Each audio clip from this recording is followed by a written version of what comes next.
"What is it, little girl?" he said. "Don't go walking about like that. You'll get cold." I thought it was a good time to talk, so I told him that I really was not gaining here, and that I wished he would take me away. "Why, darling," said he, "our lease will be up in 3 weeks. I can't see how to leave before.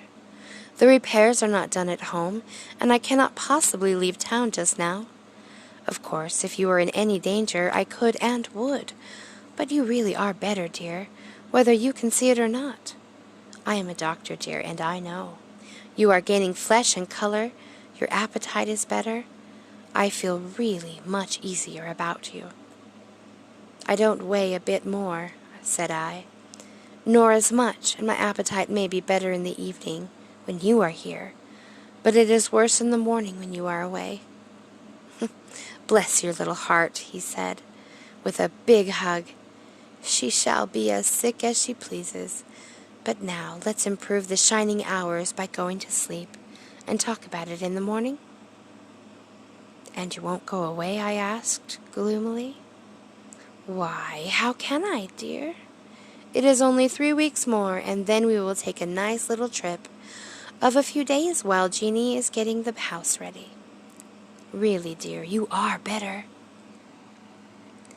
"Better in body, perhaps," I began, but stopped short, for he sat up straight and looked at me with such a stern, reproachable look that I could not say another word.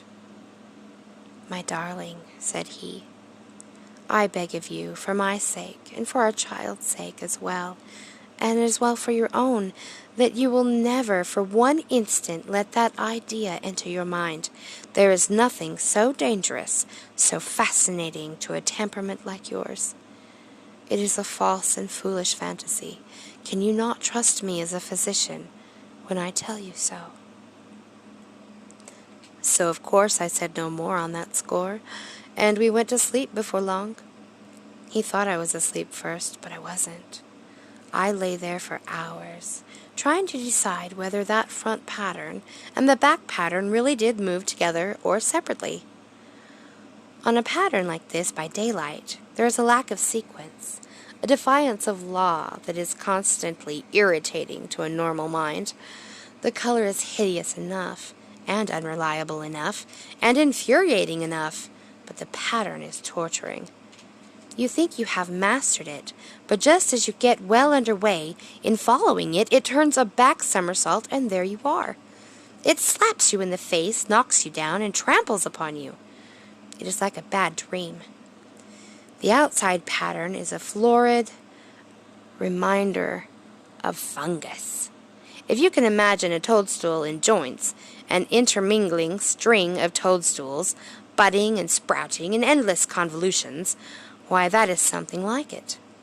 That is sometimes. There is one marked peculiarity about this paper, a thing nobody seems to notice but myself, and that is that it changes as the light changes. When the sun shoots in front through the east window, I always watch for that first long, straight ray. It changes so quickly that I never can quite believe it. That is why I watch it always. By moonlight, the moon shines in all night. When there is a moon, of course. I wouldn't know it was the same paper.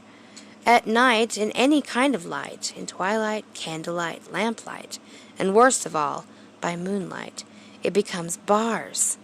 The outside pattern, I mean, and the woman behind it is as plain as can be.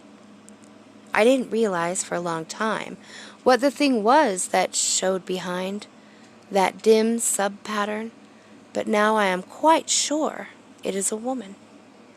By daylight she is subdued and quiet. I fancy it is a pattern that keeps her so still. It is so puzzling, it keeps me quiet by the hours. I lie down ever so much now. John says it's good for me, and to sleep all I can.